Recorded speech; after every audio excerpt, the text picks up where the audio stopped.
आज की इस वार्ता में आप सब लोगों का स्वागत। और आज मेरा विषय है हिमाचल की बागवानी और किसानी को लेकर के प्रदेश में क्या चल रहा है और भारतीय जनता पार्टी देश और विदेश में क्या कर रही है, उसके बारे में आपके साथ में रूबरू हूं। हमारा किसान हमारा अन्नदाता है। किसान है तो अन्न है, अन्न है तो जीवन है। सबसे पहले जो देश में माननीय मोदी जी ने किसानों को मजबूत करने के लिए संकल्प लिया, वो था किसान सम्मान निधि।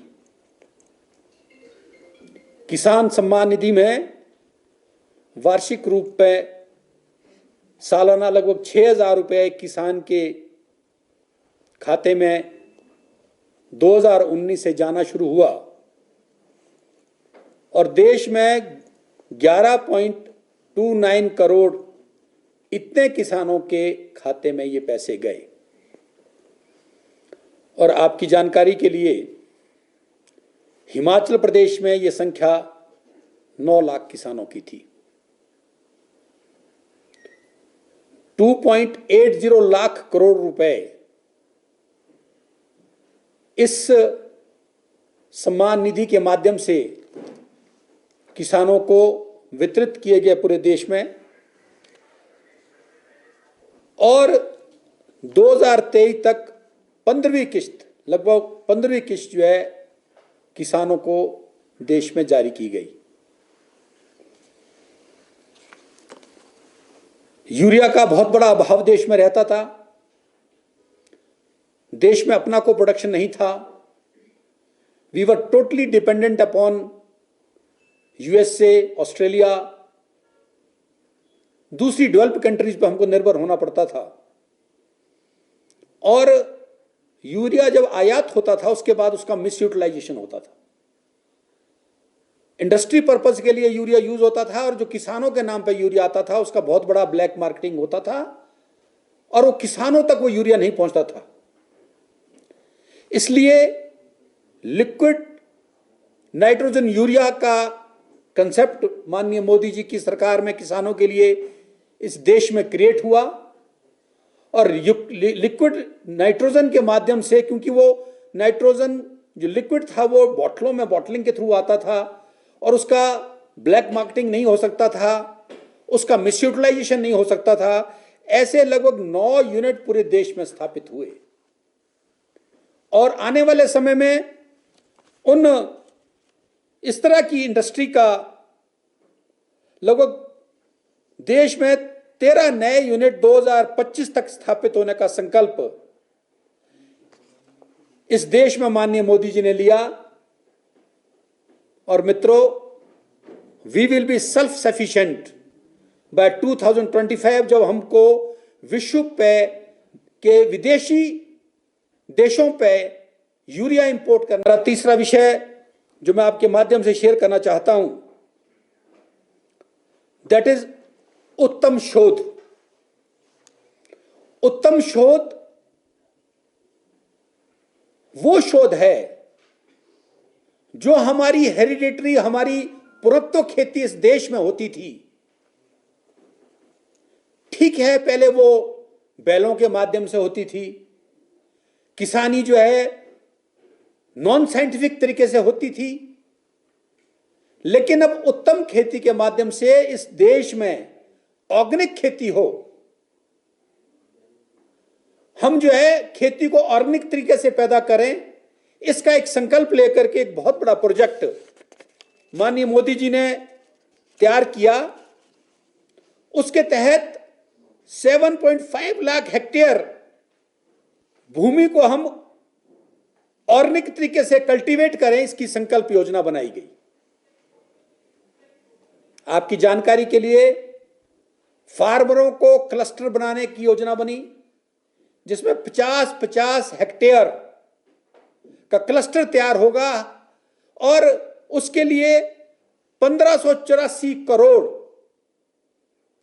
हजार करोड़ का बजट प्लान किया। उसमें क्या होगा कि जो फार्मर गांव में है उसको क्लस्टर बनाना है, मेरे पास 1 एकड़ जमीन है, I will be entitled to purchase the land to create that cluster out of that budget. कि फार्मर का क्लस्टर बनेगा, 50 हेक्टेयर के क्लस्टर तैयार होगा, उसके लिए ऑर्गेनिक सीड दिया जाएगा, उसके लिए ऑर्गेनिक खाद दी जाएगी, उसके लिए फर्टिलाइजर जो पेस्टिसाइड्स है, इंसेक्टिसाइड्स है, वो भी ऑर्गेनिक तरीके की जो होगी हमारी, जैसे हम जैविक जिसको बोलते हैं, उस तरह का कल्टीवेशन इस देश में होगा। सबसे महत्वपूर्ण बात हमारे किसानों की जो इस देश में आती है वो आती है मार्केटिंग। हम पैदा कर लेते हैं, पैदा करने के बाद उसको मार्केट करने के लिए एक बहुत बड़ा विषय आता है। मेरा किसान ट्रैक्टर के माध्यम से, ट्रक के माध्यम से जब मंडी में जाता है तो वो अनसर्टेन होता है कि उसको उसकी फसल किस तरह से मार्केट में बिकेगी। उस बिकवाली को योजना करने के लिए ई मंडी, ई नेम क्रिएट किया गया। मंडियां बनी, उसको हमने पोर्टल बनाए, पोर्टल बना करके फार्मर को उसमें रजिस्टर किया। और आपकी जानकारी के लिए मैं बताना चाहता हूं कि 2016 में ये ई मंडी का कार्यक्रम शुरू हुआ था और 1.76 करोड़ किसान इन ई मंडी के माध्यम से हमने इस पोर्टल में रजिस्टर्ड किए। और जो में और 4 केंद्रीय प्रशासित प्रदेशों में इस तरह की 1390 मंडियां, 189 मंडियां जो क्रिएट की गई, वो ई पोर्टल और ई नाम से क्रिएट की गई। अब मंडियां क्रिएट हो गई, उन मंडियों में आड़तियों का जुड़ना जरूरी है, जो परचेजर है हमारे। तो लगभग 2.5 लाख आड़ती ई पोर्टल से इन मंडियों के साथ जोड़ दिया गया, उनको रजिस्टर कर दिया गया, ताकि फार्मर जो इनके साथ जुड़ा है, जो फार्मर इनके थ्रू कनेक्टेड है, उनके साथ आड़ती भी जुड़े हैं। इसलिए उनको रजिस्टर किया गया। और आपकी जानकारी के लिए एक बहुत बड़ी फिगर है, 3 लाख करोड़ का बिजनेस ई मंडी के माध्यम से हुआ। 3 लाख करोड़ कंट्री में। उससे क्या है कि भी मैं सेब शिमला में पैदा कर रहा हूं, मेरी ई मंडी बॉम्बे में रजिस्टर्ड है, मैं पोर्टल में मेरा सेब वो चेक करेगा, उसको सेंसिटाइज करेगा, उसको इवेल्युएट करेगा, मुझे वहां से मेरा आड़ती जो मेरे साथ ई पोर्टल में रजिस्टर्ड है, मुझे रेट का, सेब का रेट कोड करेगा, मैं उसको एग्री अपॉन करूंगा और उसको वो सेब यहां से ट्रांसपोर्ट करूंगा। ना मुझे मंडी में जाने की जरूरत, ना आड़ती को फार्मर के पास आने की जरूरत। तो ऐसी संकल्प योजना, इस तरह की कंक्रीट योजना अगर क्रिएट हुई तो माननीय मोदी जी के सरकार में हुई, और जिसको हमने ई नेम दिया, और आने वाले समय में ये और स्ट्रेंथन हो, इसकी कल्पना जो है इस देश में की गई। और इसके साथ इसमें एफपीओ जोड़े गए, फार्मर सोसाइटीज। लगभग 3366 ऐसी एफपीओ, जो मान लिया हमारा रोडू का एक गांव है, वहां एफपीओ क्रिएट की, 10 फार्मर ने एक एफपीओ बना दिया।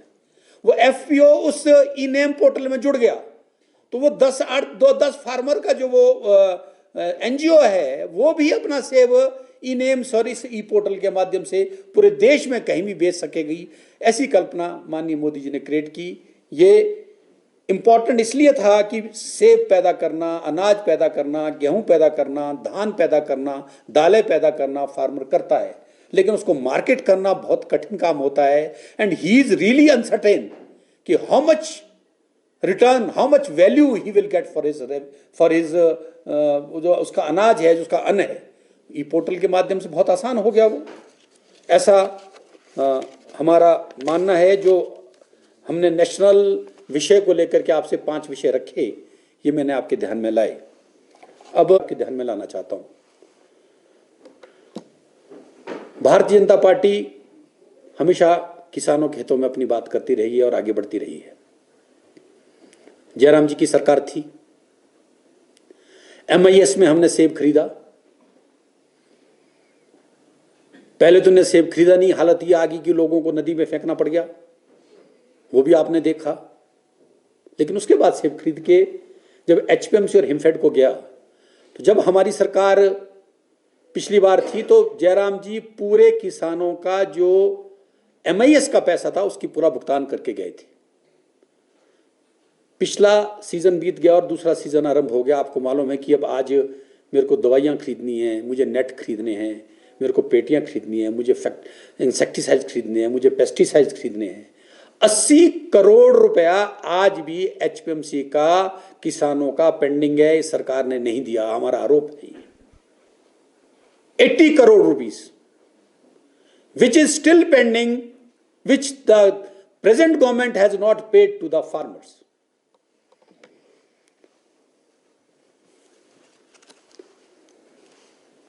सरकार बदली, पॉलिसीज आई। इससे पहले जयराम जी की सरकार थी, पूरे प्रदेश में मार्केटिंग के लिए मंडियां बनाने का काम बड़े लार्ज स्केल पर हुआ। इसका उदाहरण माननीय नरेश जी हमारे बीच बैठे हैं, ये किन्नौर शिमला के मार्केटिंग मंडी मध्यस्थता कमेटी के चेयरमैन थे। रोडू की मंडी हो, शिलारू की मंडी हो, अपना सेंज की मंडी हो, पराला की मंडी हो, खड़ा पत्थर की मंडी हो, मंडी में हो, कुल्लू की मंडी हो, बजौरा की मंडी हो, सारी मंडियां भारतीय जनता पार्टी की सरकार में क्रिएट हुई।